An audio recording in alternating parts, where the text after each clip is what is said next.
Bonjour à tous. Quel est le niveau de la menace cyber? On va parler des nouvelles menaces évidemment qui arrivent avec les IA génératives. On va s'intéresser aussi en particulier au secteur de la finance pour voir comment les banques et puis toute cette industrie se protègent aujourd'hui face aux nouvelles méthodes de cyberattaque et puis aussi quelles nouvelles méthodes de cyberdéfense on peut mettre en place. Ça, ce sera notre grand sujet à la une dans Smart Tech aujourd'hui. Ensuite, on aura un rendez-vous avec le biomimétisme. On va aller voir dans la nature quelles sont ces inspirations qui peuvent délivrer de nouvelles technologies plus responsables. On va parler en l'occurrence d'une colle non toxique qui est efficace sous l'eau.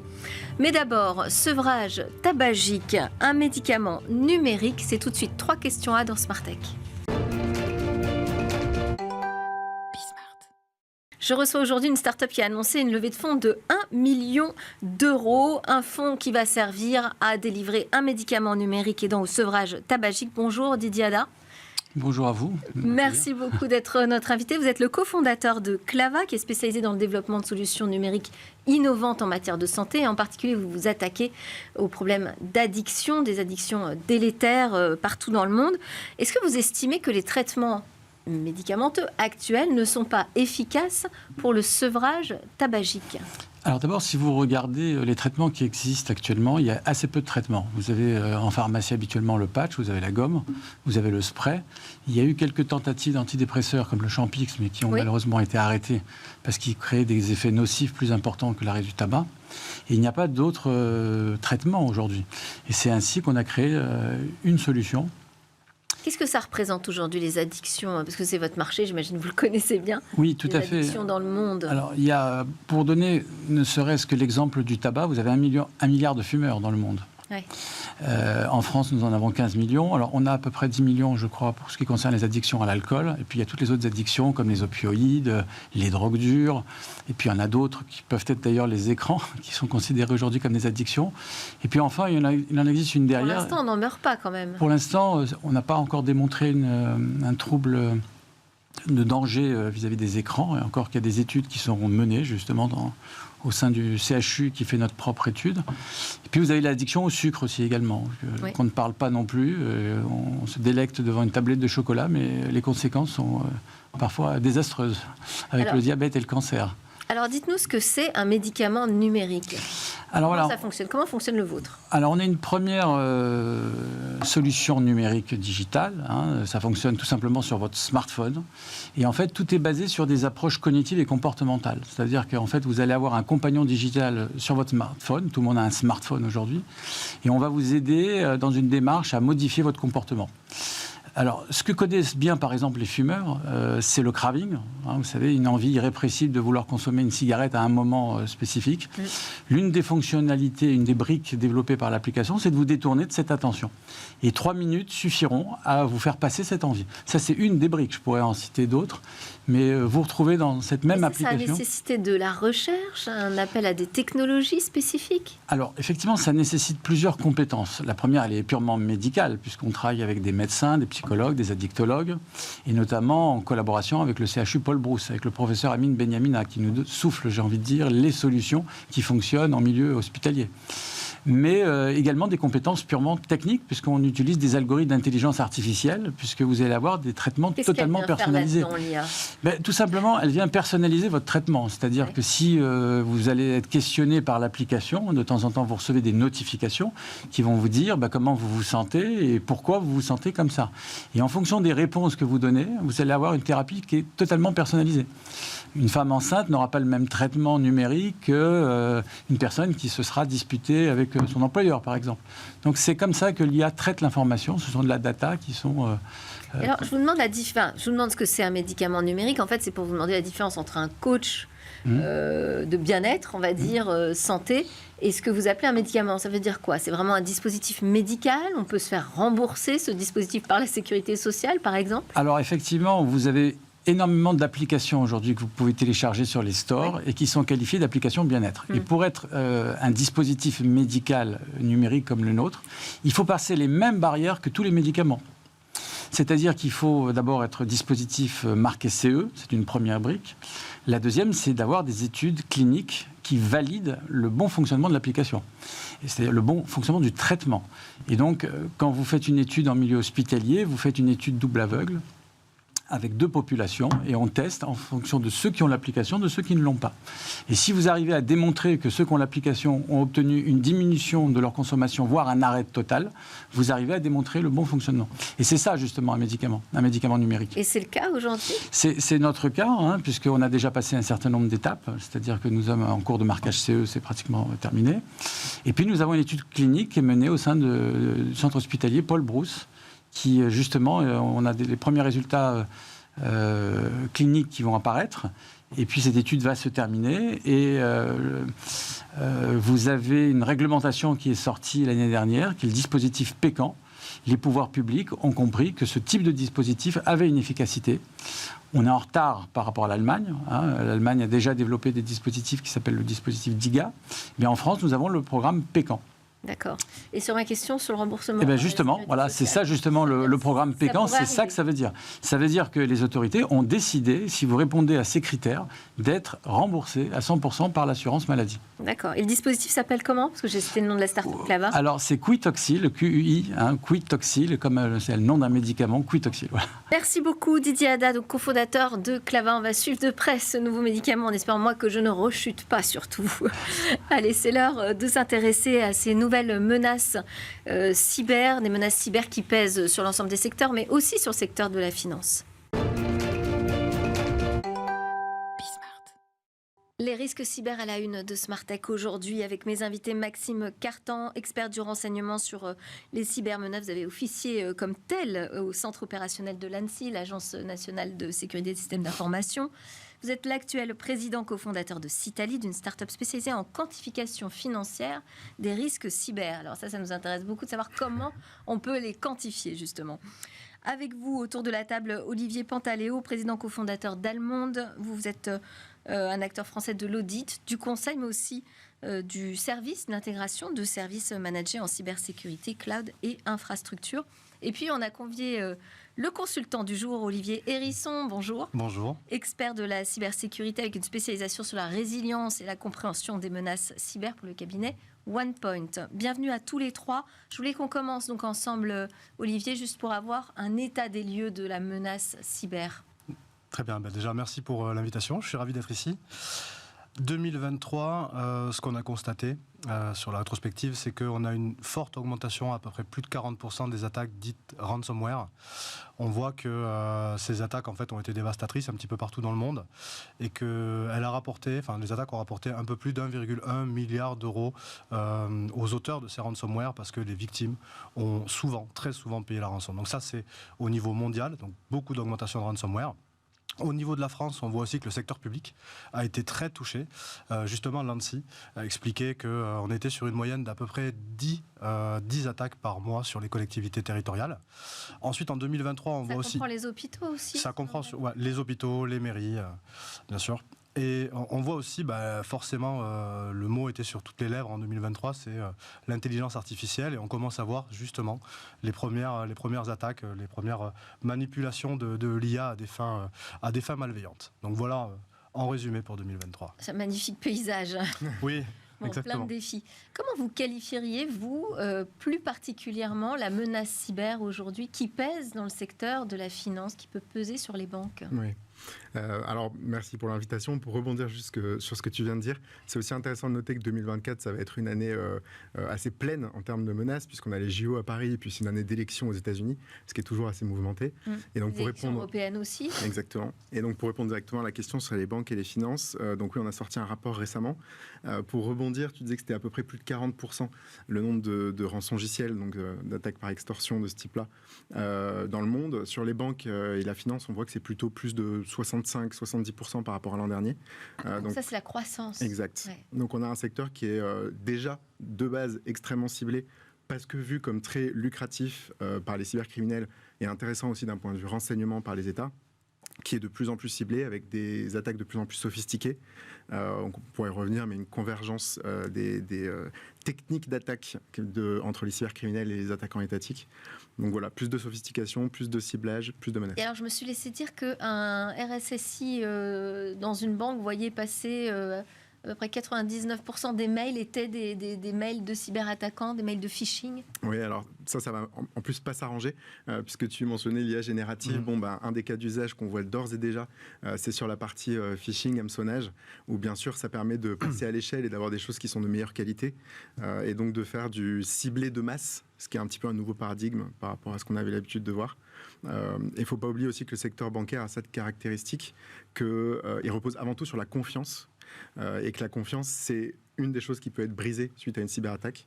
Ouais. Donc oui, c'est particulièrement important sur ce secteur-là. Voire préoccupant, oui. Alors Olivier, on commence à évoquer cette arrivée de l'intelligence artificielle dans le monde de la cybermenace. Est-ce que vous constatez une hyper-accélération autour de l'IA ? Alors, pas forcément autour de l'IA, mais autour des attaquants et des attaques réussies. Donc on a des délais entre la survenance d'une vulnérabilité et l'exploitation de la vulnérabilité qui est très rapide. Donc, par le passé, ça pouvait durer des semaines, des mois. Maintenant, ça dure plutôt des heures, voire des minutes. Donc, entre la publication de la vulnérabilité et l'exploitation de la vulnérabilité, on a aussi une capacité des attaquants donc, à se remettre en question. Il y a eu la faillite d'Anti il y a quelques temps. L'éditeur a sorti un checker pour s'assurer qu'on avait bien patché la vulnérabilité. Les attaquants ont pris le checker, ont adapté l'attaque et en fait ont compromis malgré tout les entreprises. Donc on voit que l'attaquant va très vite, et ce qu'on appelle le very go fast chez nous, c'est-à-dire qu'entre le moment où la faille sort et le moment où il l'exploite, ça va extrêmement vite. Comment vous l'expliquez ça ? Il y a plusieurs raisons à ça. C'est l'automatisation. Donc, on évoquait la rançon, on parlait de plus d'1 milliard de rançons collectées. En 2022, c'était 200 millions. Donc, on voit la croissance qui est quand même considérable. On a des attaquants qui visent, qui ciblent. On parlait de la banque, de la finance, de l'assurance, entre guillemets, des gros poissons, des entreprises qui sont très exposées et donc qui ont énormément de fournisseurs, un écosystème de confiance qui est important. Donc, on se rend compte que sécuriser, protéger tout ça, en fait, il faut protéger son écosystème. Exactement, c'est compliqué. Son établissement, ouais. Et pour répondre à la question, pourquoi on observe ça, c'est l'automatisation. Donc l'automatisation, c'est IA ou c'est pas IA ? Alors ça commence. L'IA, on est au démarrage de l'IA, tout le monde parle de l'IA. La bonne nouvelle, c'est que côté défense et côté attaque, on est à peu près au même niveau. On n'a pas forcément les mêmes moyens d'un côté et de l'autre. Ceci étant, ça n'est que le début. Et ce que disait Maxime, ce qui arrive ce qui est devant nous, est quand même assez inquiétant. La bonne nouvelle, c'est côté défense, on va utiliser cette IA. Donc pour être beaucoup plus réactif, pour améliorer la détection, pour améliorer la réponse. Donc après, c'est toute une histoire de moyens. Qui va plus vite, c'est ça la question. Voilà. L'IA, aujourd'hui, typiquement, nous, on a des activités de réponse à incidents, on a des entreprises qu'on accompagne sur de la détection. En fait, on a des cas d'usage malveillants. On est capable, via l'IA générative, aujourd'hui, d'interroger, de manière littéraire, en gros, les quantités d'informations que l'on a collectées sur l'entreprise pour voir s'il y a des événements malveillants qui remontent. Donc, on va beaucoup plus vite. Et donc, on qualifie grâce à l'IA. Mais je pense que l'enjeu, il est plutôt devant nous. C'est-à-dire que là, dans les 2 ans qui viennent, ça va s'accélérer. On parlait d'1 milliard, plus d'1 milliard. Potentiellement, ça sera encore plus que. Alors, sur ces rançons, ça veut dire qu'on continue dans le monde à payer les rançons. Quand j'entends les montants signalés. Oui, et je ne sais pas si vous vous souvenez, mais... parce qu'on a eu des débats ensemble. Si vous vous souvenez, les assurances, il y a des assureurs qui se sont mis en retrait. Finalement, on a légiféré au niveau de l'État, donc on a autorisé le paiement de la rançon. Nous, on intervient, on a géré à peu près... En France. C'est pas le cas aux États-Unis. Exactement. Côté allemande, on a géré 80 crises majeures en 2023. Et dans certains cas de figure, l'entreprise, elle n'a pas d'autre choix que de payer. Donc, bien évidemment, il faut aller au bout, il faut éviter de payer. Mais quand on n'a pas le choix, il en va de la survie de l'entreprise. Donc voilà, donc c'est pour ça qu'on est passé de 200 millions à 1 milliard et que derrière, avec tout ce qui se passe... Maxime ? Faut aussi rappeler rapidement que c'est le but ultime évidemment des cybercriminels, la rançon, et que donc ils se diversifient. Typiquement avant, ils chiffraient les données, donc ils les rendaient inaccessibles et lisibles pour leurs propriétaires. Ils se sont rendus compte qu'avec les sauvegardes, la montée en maturité de l'écosystème, ça marchait un peu moins bien qu'avant. Et donc voyant leur taux de conversion baisser, ils ont commencé à faire de la double ou de la triple extorsion. Donc par exemple, exfiltrer des données avec une menace de publication de ces données sur le web. C'est-à-dire même de commencer à faire fuiter Exactement. déjà certaines données de Ouais, l'entreprise. c'est ça. Ouais. Parfois des dénis de service à côté, et on a même un mode opératoire, un attaquant qui s'appelle Black Cat, qui commence à faire des choses marrantes. C'est menacer menacer les entreprises de les dénoncer aux régulateurs lorsqu'elles ne font pas la déclaration d'incident dans les temps. Et ils l'ont déjà fait aux États-Unis en déclarant une entreprise à la SEC, Meridian Link, dans le domaine de la finance, justement. D'accord. Et alors sur les IA génératives, bon, est-ce que c'est le mot à la mode ou est-ce que vraiment il va se passer quelque chose dans le monde de la cybersécurité avec l'explosion des IA génératives? Alors moi, Voilà. on va tous avoir envie de pense, répondre, évidemment. Non, alors c'est évidemment un mot à la mode, mais c'est pas pour rien non plus. Nous, ce qu'on observe, c'est qu'il va y avoir un court, un moyen, un long terme. À court terme, on voit déjà un impact très concret sur l'avant et l'après l'attaque. Je m'explique, l'avant l'attaque, c'est tout ce qui va être reconnaissance, donc détection de profils de valeurs à cibler, personnalisation des pièges, des phishing, etc., qui vont être envoyés. Et après l'attaque, ça va aussi être traitement des données qu'on exfiltre, de masse, dans toutes les langues, dans tous les domaines d'activité. Les deepfakes, donc on a entendu cette histoire d'un... En Corée Voilà. En Asie, ouais. C'était un À Hong Kong. responsable... Hong Kong. C'était un responsable, c'était un DAF, non, un directeur financier, je crois, Exactement. qui s'était retrouvé piégé par un deepfake. Il s'était Sur, pourtant un petit peu méfié sur les personnes qui le sollicitaient pour se connecter en visioconférence. Et puis il s'est connecté et il a vraiment cru qu'il avait des responsables de l'entreprise en face de lui. Ce n'était que des avatars. Ouais. Nous, on a une recrudescence sur les activités de détection que l'on opère pour nos clients. L'IA générative permet d'industrialiser les campagnes de phishing, donc de développer, de créer des malwares, d'intégrer ces malwares. Donc on parle effectivement du deepfake à Hong Kong. Et du coup, l'objectif et la finalité de ça, et c'est très très bien fait. Donc on a des mails qui sont sans faute d'orthographe, le formalisme, ils respectent à la lettre le formalisme, on va dire de la société qui a été usurpée. Donc l'objectif et la finalité de tout ça, c'est d'usurper, enfin c'est de rendre difficile pour l'utilisateur le fait de se rendre compte qu'il est attaqué, et de la même façon pour, on va dire, les moyens de détection. L'objectif, c'est d'essayer de contourner les moyens de détection. Et l'IA générative, en ça, avec ce qu'on appelle le Dark LLM, avec de l'entraînement sur des grandes quantités de données, permet d'optimiser et d'accélérer ce type d'attaque. Et donc, du coup, de massifier ce type d'attaque. Et donc, forcément, il y a du volume, donc il y a de plus en plus de cibles, et donc il y en a de plus en plus qui tombent dans la... Comment se protéger contre ces deepfakes ? Parce que là, aujourd'hui, on peut faire le tour des systèmes de sécurité, de cybersécurité. Il n'y a rien là-dessus pour l'instant. Hein. Non. Vas-y.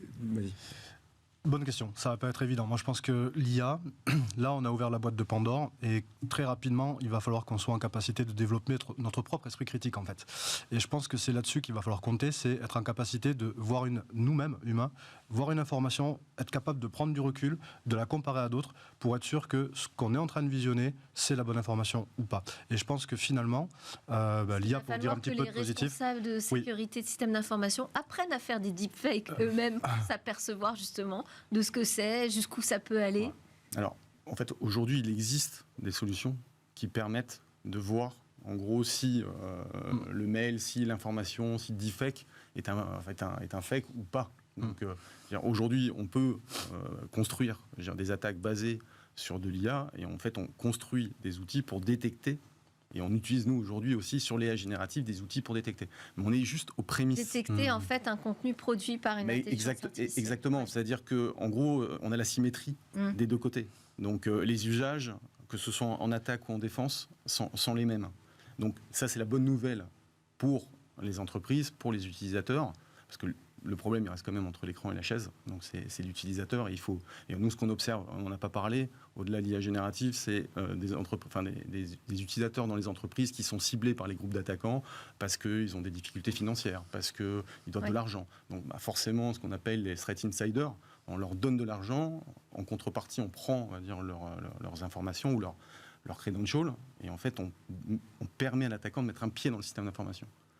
Et ça, c'est quelque chose qu'on voit arriver, et on a une recrudescence qui est importante. Au-delà, on va dire, de tous les sujets liés à l'IA générative, pour lesquels, je pense, de notre analyse, on est juste au démarrage Par contre, ça va fortement s'accélérer dans les 2 ans qui viennent. Ouais. Et là, tous les enjeux sont dans les 18-24 mois. Quoi. Sans doute que ça va d'abord viser justement les plus grandes entités, les grandes organisations. Le monde de la finance, j'imagine, doit être le premier à se préparer à ce nouveau type d'attaque. Bien sûr. Parce que ça demande de déployer énormément de moyens quand même, de créer des deepfakes de cette dimension. De moins en moins. Mais... c'est ça. De moins en moins. C'est aussi ce qui fait effectivement que ça va galopant. Est-ce qu'aujourd'hui, justement, vous travaillez sur comment quantifier ce risque cyber? Est-ce qu'aujourd'hui, c'est pris en compte, ces nouveaux risques? Oui, on commence de plus en par plus les à le prendre en établissements compte. financiers. Ouais. Ouais. On commence de plus en plus à le prendre en compte. Le domaine bancaire et financier est en plus hautement régulé. Donc ça va forcément être mis sur la table à un moment ou à un autre. Là, aujourd'hui, clairement, dans les grands combats, il y a surtout ce dont on parlait tout à l'heure sur le risque écosystème, les tiers à sécuriser. Mais oui, on voit de plus en plus cette question-là. Nous, on est en train de travailler sur des scénarios de risque, justement, qui intègrent ces vecteurs d'attaque-là. On voit... Alors, comment on quantifie? Parce que quantifier financièrement, c'est quoi? C'est des milliards de dollars Alors déjà, c'est un très bon point. On peut tout imaginer, évidemment. Ouais, c'est un très bon point. C'est souvent, quand on entend quantification du risque cyber, un raccourci qui est fait, c'est de croire que risque égale impact financier. La réalité, c'est que le risque, c'est une combinaison de la fréquence et de l'impact. C'est-à-dire, on peut avoir un risque au sens un impact financier énorme sur une attaque qui va arriver très très peu souvent, et donc le risque qui en résulte est peut-être tolérable par certaines entreprises. Donc nous, ce qu'on fait, c'est qu'on agrège un grand nombre de signaux qui sont soit des signaux sur l'entreprise, son activité, son domaine, ce qu'elle a mis en place en termes de maturité défensive ou pas, des signaux sur la menace, ce qui est notre métier initial, de suivre dynamiquement justement ces acteurs malveillants. Et on combine tout ça pour arriver à calculer la fréquence potentielle d'incidents cyber, et surtout en fonction du scénario de risque, est-ce que des impacts financiers vont être déclenchés et à quelle hauteur? On est dans le monde des probabilités, c'est-à-dire on n'a pas une boule de cristal, évidemment. Mais pour une banque, ça s'estime à combien le risque cyber? Alors, ça dépend des acteurs. Pour avoir une idée. Ça peut se compter en dizaines, centaines de millions, ça dépend de quel risque on parle, de quel scénario. Et il y a même des scénarios de risque qu'on voit qui sont en milliards. Parce que justement, pour le coup, c'est systémique, le système bancaire. Et donc il y a bien sûr l'impact pour la banque, mais il y a l'impact pour l'ensemble de l'écosystème. Ouais. Et il n'y a qu'à voir ce qui se passe pendant les crises financières. Il suffit qu'une ou deux banques tombent, et c'est les dominos potentiellement. Allez. Je ne veux pas être anxiogène. Non, on va essayer de terminer par une note apaisante, je ne sais pas. Alors, je vais essayer.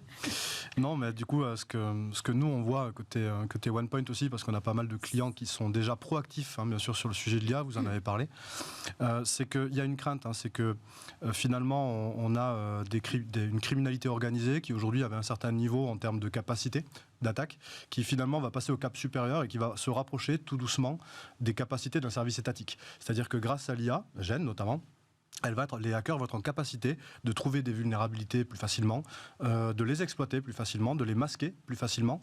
Et du coup, on ouvre tout doucement la porte à des intrusions plus furtives, à du vol de données de manière massive, parce que justement, tu l'as très bien dit, on pourra exploiter enfin ces data quand on en vole des dizaines et des dizaines de gigas.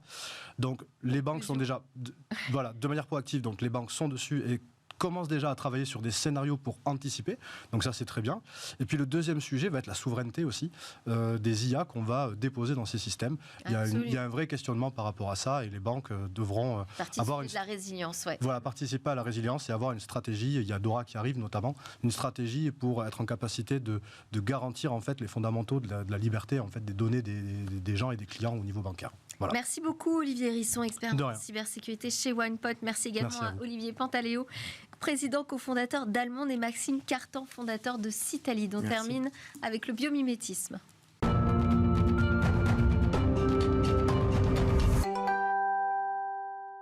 Et nous voilà en rendez-vous avec le biomimétisme et surtout Alexane Bourna, qui est analyste en stratégie chez Bioxégie. Bonjour Alexane. Bonjour. Alors aujourd'hui, on va parler de la question de l'adhésion en milieu humide. Peut-être nous donner un petit peu de contexte déjà sur le sujet. Tout à fait. Donc en fait, tout le monde connaît l'expression comme une moule accrochée à son rocher, et on ne dit pas ça pour rien. En fait, la moule, c'est un mollusque bivalve, donc sa coquille est composée de 2 parties, qui vient s'accrocher à des récifs rocheux présents sur les littoraux pour pas être emportée par les vagues, le courant, les marées. Et elle peut même en fait se détacher si besoin lorsqu'elle rencontre par exemple des prédateurs ou tout simplement pour changer d'environnement. Alors pourquoi est-ce que la moule est si intéressante? Parce qu'elle possède une très grande capacité d'adhésion à des substrats et ce en milieu humide. D'accord. Et dans le contexte industriel, aujourd'hui en revanche on n'est pas très fort pour trouver des adhésifs qui tiennent sous l'eau. Effectivement, et la capacité à faire adhérer des matériaux en présence d'eau est un enjeu crucial dans l'industrie, donc que ce soit dans l'automobile, la construction, l'aéronautique ou même encore le médical. En fait, l'humidité, c'est une contrainte qui est très importante et qui peut mettre en péril des systèmes entiers. Voilà. Donc, il faut imaginer que c'est comme si on a un pansement et qu'on va se baigner. Et quand il se décolle tout seul, on imagine bien que si ce phénomène apparaît sur des systèmes industriels, ça peut poser de gros problèmes. Et les adhésifs conventionnels ne permettent pas en fait de répondre aux besoins de fiabilité et de durabilité des systèmes dans lesquels ils sont employés. Et en plus de ça, les adhésifs qu'on retrouve sur le marché possèdent des substances parfois très toxiques. Donc en fait, l'enjeu est double, réduire l'impact environnemental tout en optimisant en fait les capacités adhésives. Alors dites-nous justement comment fait la moule pour s'accrocher à son rocher. Oui, effectivement. Donc la moule, elle doit son pouvoir d'adhésion à ce qu'on appelle le byssus. Le byssus, c'est un ensemble de fibres que la moule vient sécréter lorsqu'elle veut s'accrocher à une paroi. Alors comment ça se passe concrètement ? En fait, la moule vient déverser une mousse liquide collante dans les crevasses de la paroi sur lesquelles elle veut s'accrocher, donc un rocher typiquement. Cette mousse, elle est le résultat de 2 sécrétions. La première, c'est une solution riche en protéines adhésives, donc composée d'une dizaine de types de protéines, dont la principale est appelée la DOPA. Et une seconde sécrétion qui est une solution ionique. En fait, avec le pH de l'eau de mer, ces 2 sécrétions vont réagir pour former des fibres très robustes, élastiques et très adhérentes. Donc globalement, grâce à un cocktail de molécules différentes, la moule produit à la fois des fibres très résistantes et une substance adhésive sous l'eau. Et alors, comment est-ce qu'on a pu transposer donc, cette compréhension du mécanisme naturel sur une technologie d'adhésif ? Et en fait, des chercheurs se sont inspirés des mécanismes d'adhésion d'organismes marins comme la moule pour réaliser une colle non toxique et efficace en milieu humide. Donc en fait, ils se sont inspirés de la composition du byssus de la moule qui est riche en DOPA et ils ont formulé une colle efficace en milieu humide composée d'un polymère qu'on appelle la polydopamine. Donc ce matériau, en plus d'être adhésif en milieu humide, il est biocompatible et non toxique, ce qui est très intéressant parce qu'on peut, par exemple, l'utiliser en médecine. On peut notamment parler de la start-up française Titium qui a développé, suite à des travaux de recherche avec le MIT, un polymère chirurgical, donc tout simplement une superglue pour réparer des tissus dans le corps humain et ce en présence de sang. Donc comment est-ce que ça fonctionne ? En fait, le chirurgien vient déposer de la colle sur la zone à refermer et il va venir l'activer pour que le matériau durcisse. Ce qui est très intéressant, c'est que cette colle, elle va être éliminée naturellement parce qu'elle est biodégradable. Donc, pourquoi c'est intéressant d'utiliser ce type de colle ? Parce que ça permet d'éviter d'utiliser des agrafes ou des points de suture, par exemple, qui peuvent être très traumatisants pour des tissus lors d'opérations à cœur ouvert, par exemple. Merci beaucoup Alexandre Bourna donc de Bioxégie. Voilà encore une preuve de l'intéressant travail sur le biomimétisme. Et merci à tous de nous suivre avec fidélité sur la chaîne Bismart. C'était Smart Tech. On se retrouve très vite.